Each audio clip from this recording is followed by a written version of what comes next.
South Pole sa matinding nakakaranas ng epekto ng climate change. Sa pag-alis ni Del Castillo, isang concert ang ginawa sa Ortigas Avenue para sa kanya. Sa Agosto, lilipad sa New Zealand si Del Castillo para maghanda. Pagkatapos ng 2 buwang pagsasanay, tutuloy na siya ng South Pole. Susubukan din ni Del Castillo na ma-break ang world record na 33 days ng paglalakbay patungong South Pole. That is no small feat. Kung bansa natin, kung pupwede lang sana, one more time, if possible, can we become a prayer nation one more time? But this time, not just for our country, but for the entire world. Yan, sana yung magdala siya ng penguins. Uy ka ng penguins, ha? Good luck! Gusto mo makita kung anong mga sinusuot niya. Di ba, importante, napakalimig yan eh, di ba? I'm sure napapaghandaan niya na ngayon pa lang yan. Oh, and how thin the air is para mahirap preparation. Habang tumataas, Interesting. syempre lalong Numinipis. At mahirap Ang, huminga. Hirap huminga talaga.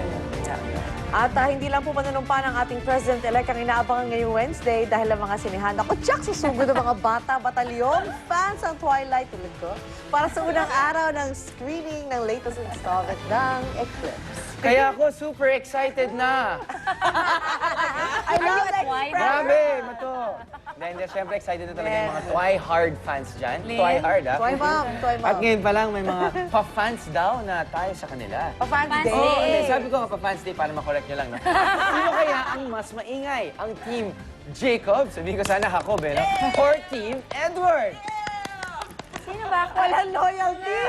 Magkakasama sa ating Twilight Day sa Marikina. Ihirit ni Monica mamaya. Ay, si Monica kasi Twilight fan din yan. Kaya, Monica, aminin mo na, Team Jacob abs ka ba or Team Edward pogi ka? Mon? Ba, may Si Mon? That's the Twilight song. Mon! Siya si Victoria Becca. Redden. Kala ko Victoria Becca. kontrabida. Si Victoria hindi. Team Jacob talaga ako because of the abs, di ba? Alright, good morning mga kapuso. Good morning, guys!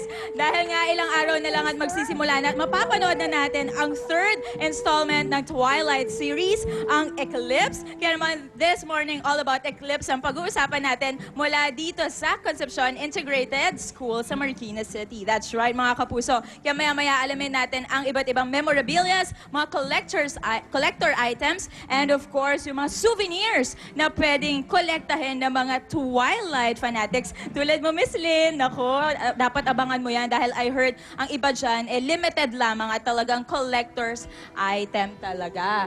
And of course, bukod nga dyan sa mga nakikita nyo sa mga TV screens nyo, isa pa talaga sa kinabaliwan ng mga Twilight fans ay ang mala-perfect abs ni Jacob. Tulad ko, ay nako, I super love the six-pack of Jacob. Kaya mamaya, alamin natin kung paano nga ba ma-achieve yung mala-perfect abs na yan kasama ang ating celebrity guest. Kaya mga kapuso, nako, abangan nyo ang lahat ng yan. Dito lang yan mula sa Concepcion Integrated School sa Marikina City para sa ating Eclipse Day dito sa Unang Hirit.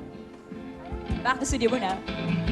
Oh my God, oh my Monica! God, oh my God, oh my God! Monica, antayin mo, palit tayo ng trabaho. Dito ka na muna dyan na ako. Pero bagay kay Mons yung hair niya. Oo, siya si Victoria, yung po yung kalaban dito sa 3rd movie. But Talaga? anyway, nag-explain pa eh, no? At ngayong araw naman, ako masasaksiyan na natin ang mga kapanapanabik na eksena ng Pinoy version ng Korean novela na Endless Love, Autumn in My Heart. Tampok dito ang biggest stars na kasalukuyang henerasyon, sila Ding Dong Dantes at Marian Rivera. Kaya po sa mga Dongyan fans dyan, maghanda na kayong kiligin at makisilip na tayo sa kanilang taping kasama ang ating kabarkadang si Mother Suzy! Suzy, saan ba yung taping nila Ding Dong at Marian dyan para sa Endless Love? Sobrang layo. Ang layo, sobra. Grabe, ang aga ko gumising kanina. Actually, hindi na ako natulog para sigurado umabot ako dito sa location ng taping nila dito sa may Old Spaghetti House. Isang bato lang ang layo mula sa GMA. Isang Kaya dumpling nakita pa kayo yan. kanina umaga. And of course, tamang sinabi nyo lahat, ito ang Endless Love, Autumn in My Heart, Pinoy version. At ang mga bidang sila Ding Dong Dantes at Marian Rivera ay makakasama natin mamaya. Kasama pa ang ibang members ng kanilang cast. At syempre, makakatsikahan natin ang kanilang director na si Mac Alejandro. Ayan! Alam nyo ba, ewan ko kung katulad nyo ako, Eh pag nakikinig pa lang ako dun sa music na yan, nakikita ko pa lang ang plug na yan, eh, parang dramang-drama na ang aking damdamin. Pero mahaba pa ang kwento ng buhay ni na Ding Dong at Marian o ni Johnny and Jenny with matching Andrew para dun sa mga naging fans ng Korean novela na yan. Siyempre ito naman ang mga pambato natin para sa Pinoy version ng Endless Love, Autumn in My Heart. Oh, ganda naman. Plug pa lang yan, ha? Kaya abangan nyo po araw-araw dahil magsisimula na mamayang gabi ang Endless Love. And of course, later, Chika Chika with the Stars sa pagbabalik po namin dito mula sa stone's throw away from GMA back to studio. Thank you, Mother Suzy. Sobrang layo mo pala. Mamimiss ka na naman namin.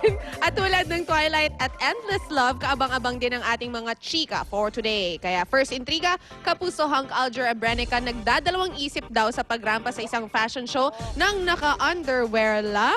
Bakit naman? Macho naman si Alger, di ba? Bakit kaya? Na-insecure ba siya or what? Ang tunay niyang kadahilanan ako, alamin natin po yan mamaya.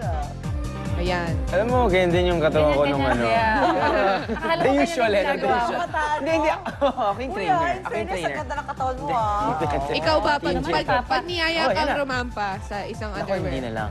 Ito na, isa pang magandang katawan nito. Hi, Papa!